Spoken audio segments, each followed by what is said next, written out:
Hello, welcome back to Karma, Destiny and Choice. Today we will be looking at the interesting subjects of blame, criticism and complaint. This is something that we have all been guilty of at some point or another, and we will be looking at these three aspects of human conduct against the background of the law of karma. It is my pleasure to welcome Sister Denise back to the studio. Hello. Hello, thank you, Magla. When something goes wrong in our lives, it is human nature to do one of those three things, if not all three, simultaneously. We always looking for someone to blame. We've become very critical, and we have made complaining about something or someone one of our favorite pastimes. So in terms of the operation of the law of karma, let's look at each one of those individually. Is it ever justifiable to blame someone for the situation that one finds oneself in? If we look at the large picture of the landscape of blaming and complaining and criticizing, we find that it's intimately connected with people who are very moral. Because the thing about being very moral is you look for what's wrong. Because morality is all about correcting what's wrong, assuming that the work of doing right action is to find out what's wrong. In comparison with that, when you are focused on understanding the laws of karma, one point that you learn about but ultimately really realize is that finding out what's wrong contributes to negativity and is therefore against the principles of the laws of karma, which suggest to you, plant good seeds. So if you blame, you're already doing something wrong. You blame because you think it's right to blame. You complain because you think someone has to be brought to justice. You criticize because you think you have to point out what's wrong, point out the flaws, and this is what people do, thinking that there's a right to do that, you see. And when you become fine-tuned with the law of karma, you become aware that that's, looking at the thing totally backwards. And so we need to look at these individual practices of blaming, complaining, and criticizing, and looking at where they lead to, so that you can see how and why the philosophy of karma suggests that don't do that, because whatever you do in that direction, you're going to glean negative karma. The scenario comes to mind where a drunk driver gets onto the wrong side of the road and crashes his vehicle into another vehicle containing 4 occupants who've done nothing wrong, and all 4 of those occupants are killed in the car accident. Human nature says he is to blame. That is the face value description of the scenario. What does the law of karma say? The law of karma says he's guilty of a crime, but the habit of blaming, I think, is a little bit different than saying this one is to blame, meaning this one is guilty of having committed a crime.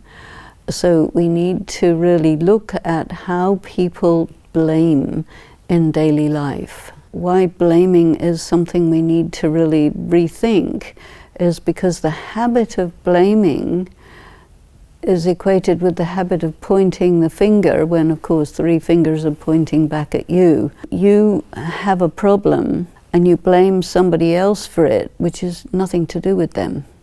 That's what we mean by blaming, which is not the same as this person did a bad action, therefore we will bring him to book. But what happens is we use words very loosely.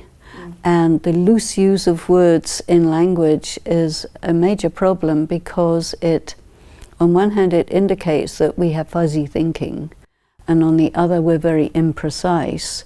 And then we get ourselves into a confused state. We can't think about things deeply, precisely, and clearly. So this is why it's really useful to take these words individually and see how they are being operated in our daily situation and the social landscape. Why has it become so important for people to blame someone else for the situation that they find themselves in? Why do people do that, and what do they get out of it? Why they do it is because they don't want to be held responsible. And what is the responsibility here? Well, they have to take responsibility for their part in the problem. I give you an interesting example. I was in India once. I was asked to talk to a group of 2,000 16-year-old boys in a school. I asked the boys, do your teachers beat you? All the hands shot up. Then I asked them, they beat you because you did something wrong. Did you realize, because they beat you, that what you had done was wrong? And they said, no, we already knew it was wrong. We didn't need the beating to let us know that it was wrong. So then I asked them, okay, if you want to do something that you know is wrong, but you don't want to be punished for it, what should you do? Oh, they said, that's easy, blame someone else. This is where blame is used badly. You blame somebody so that they will take the punishment that you don't want to take, but you still want to do the wrong action because it's pleasurable for you or whatever. This is where blaming is not good, because it's deeply dishonest. Blaming is deeply dishonest. There are very few people who see it that way. Tell us why you are saying blaming is dishonest. People blame someone so that the attention of the agent who's going to administer the punishment goes to the wrong person, so that they get off scot-free for the negative action that they do. This is why they blame. So let's move on to the other two. Complaining. Complaining has become a pastime. Oh, it's an epidemic. Yes. Why? And again, the karmic consequence of that. Why? I would take it back to the moral climate that we're in, which says that it is good to find fault. You see, so this is wrong, that's wrong, the other is wrong. If you say somebody's wrong and this is not okay and that is not okay, what you are doing is saying, I'm okay, everybody else is not okay. So it's coming from a place of ego. And this self-righteousness. Yeah. You know? That is a big thing, self-righteousness. So maybe someone is doing something wrong, but maybe you're not that pure yourself. But like blaming, it's to, you know, make yourself look good and make somebody else look bad. And this is why it's also dishonest. The seed of this complaining is that you're not focusing on yourself and focusing on your complicity or your part in the problem, you know. And also, complaining is putting out negative energy. So maybe there's something wrong going on. You're complaining about it endlessly, is creating a lot of negative energy. If there is something wrong going on, the right way to do it is to inform the authority concerned with such things, and then you've done your duty. But if you keep on pushing it and not letting it go and taking it as your right or your responsibility when it isn't, it's because you're trying to make yourself look good in comparison with somebody else because somehow you think that's a good thing to do, but you're putting out so much negativity that you're actually not looking good at all. And what of somebody who is critical? Does it follow the exact same line of reasoning? Well, I think so, because being critical is like a very, very deep sanskar. And I think also blaming and complaining, they're character defects. You know, if it becomes your habit of blaming, your habit of complaining, your habit of finding fault, that's your modus operandi, that's how you deal with anything and everything and everyone, is very negative.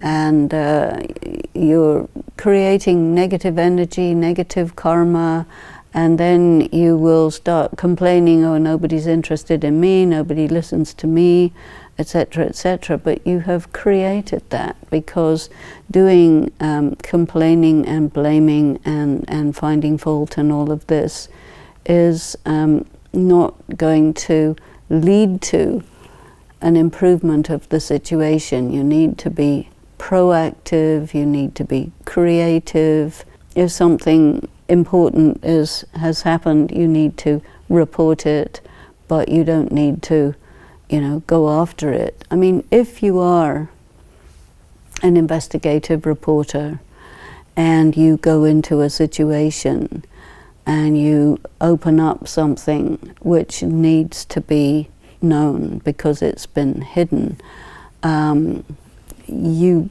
present the facts and you let the facts speak for themselves. But you don't get caught up in it. Do you see what I mean? As far as the law of karma is concerned, the situation that one finds oneself in, who is responsible for a position that a soul finds themselves in? And I'm referring to situations where it's negative karma. For example, a child with abusive parents. Who's responsible for that karmic situation? You have a child and there are two abusive parents. On one level, you could look at that situation and say it's likely that that child was abusive in another life and that they're getting their comeuppance.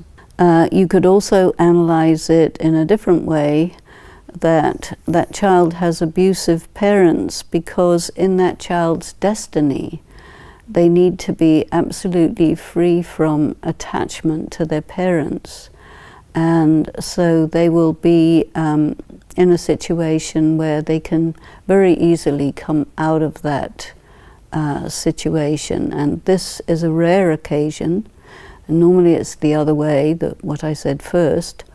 But there are situations where someone has got a very high destiny, and this traumatic situation has the power to propel them out of ordinary life and carry them into a condition where they have, on one hand, they have to do a lot of healing through which they transcend ordinariness and they move into extraordinariness. And then they're ready for an extraordinary destiny. And this, it happens in rare occasions, but it does happen. But mostly it's the equalizing of negative karma. And there is so much negative karma that's been accumulating in the world that if you look at it like that, it's not surprising that almost everybody is settling debts because there's been so much. Another thing is that we think in the practice and study of Brahma Kumari's Raj Yoga that the time period that we're in is the time when all of this karma is quickly getting settled. So all kinds of horrible things are happening to lots of people. I can't help but wonder how ego comes into play here. Yes, this is a very good point. A person who has this habit of blaming, complaining, and criticizing, this behavior is ego, which is a mask or a way, a persona that they have adopted to cover their trauma. So it's a reaction to their trauma, that they are unable to come clean and say, you know, I experienced this, that, the other terrible thing. But what they will do, and this is a psychological thing, is they will identify with somebody else's bad situation, and then they'll kind of complain about what's happening to that person because they're unable to talk about what happened to themselves because it's too painful to open up that trauma. Understanding the law of karma places on one's shoulders a responsibility. Do you agree? I do. Is it possible that the truth can be too heavy to bear? In many cases, it is. Okay, so you damned if you do and you damned if you don't? I think for many people, they find themselves in a situation exactly like that, which is a very horrible situation, but it's a feeling that many people have, and it's paralyzing. Yes, it's paralyzing when an atrocity was committed against an individual, especially during childhood, but at any time, but especially during childhood, and that individual has to come to the realization when he or she understands the law of karma that this happened to me this lifetime because I did this to somebody else in the past. No, that's not going to work. That is not going to work.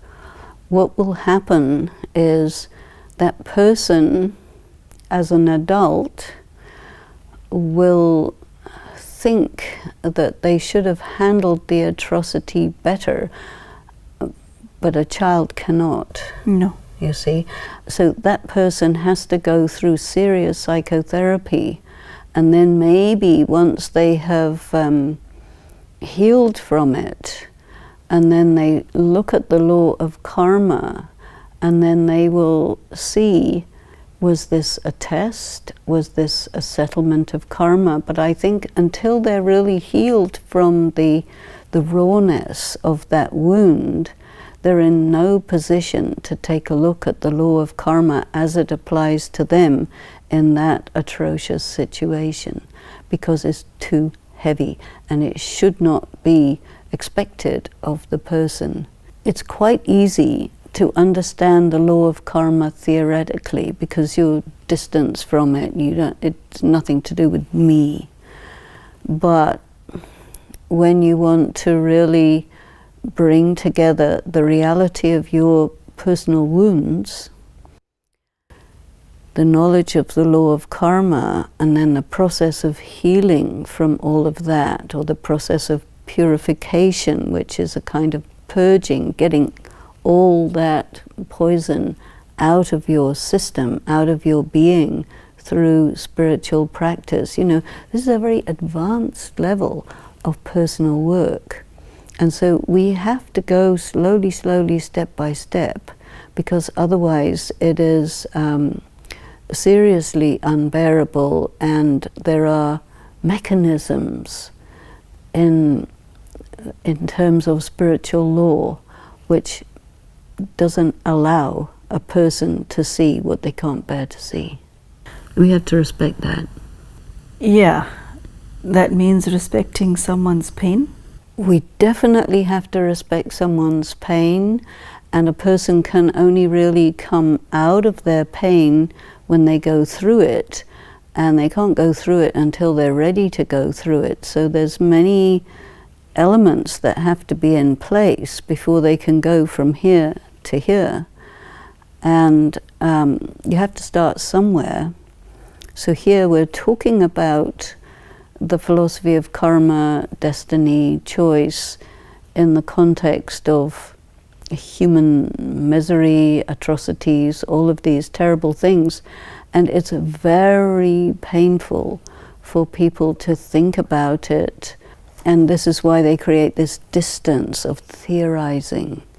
But when you do inner work, the theorizing, you have to bring it closer and closer to yourself, and to actually touch your pain and go into the depth of it, you need really good quality professional accompaniment. Otherwise it can destroy you. And we have to be careful about that.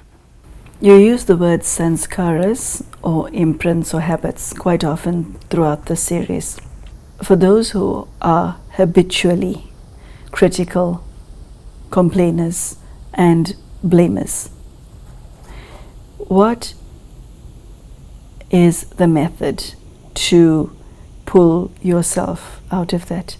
What I would say is if somebody is very severely in that, then I would say this person doesn't know, but they are carrying heavy trauma. So this is why they're behaving like that. These are symptoms of trauma. But most people don't know it. They're operating from a moral angle and they're saying this person who's blaming, criticizing and complaining is to blame because they're ignorant. You see, so most people don't know this stuff, and so they, instead of being compassionate, they're punitive. And this is why I have Towards the victims of trauma who express their pain through character defects. And this is the thing in morality: punish the victim. That's how it goes. And I'm saying that doesn't have any validity. We can't do that. We have to move away from this kind of what I call toxic conventional morality to something much more refined. And it's an education, a deep education. And I would like to find a way to bring a convergence of psychological knowledge and spiritual wisdom so that we can actually open up this human wound so that it can be healed. And that has to come from an angle of compassion. You know, the problem with the morality is it's enforced with violence in every case. There's no other way. And people who are operating in an environment, a social environment of morality, they will give their share of violence in the name of morality. And this is what blaming, complaining and criticizing is.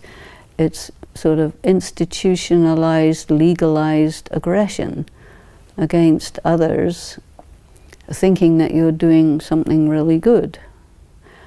Analyzing it from a much deeper level, then you say, wait a minute, this isn't that good at all. There's a much better way to go, and we need to be able to articulate it, to demonstrate it, to investigate it, to experiment with it, so that you have a different system that displaces the conventional morality, because it has reached a point where it's really toxic, counterproductive, becoming obsolete. And I think we have to replace it with virtues and powers and development of conscience. Well, that was quite an eye-opener. Thank you. Thank you. So there you go, blaming, criticizing and complaining. I think the deepest message in today's chat for me was that this could be a sign of trauma, and only you would know whether you fall into this category or not. I took it from the talk today that you get light level of all of those three vices, but also deeper level, chronic level. And it is up to the individual to see where they're at, and if necessary, seek help from a professional. This is a very powerful message as to how not to create further karma by blaming, criticizing and complaining. Thank you so much for joining us. Take care and goodbye.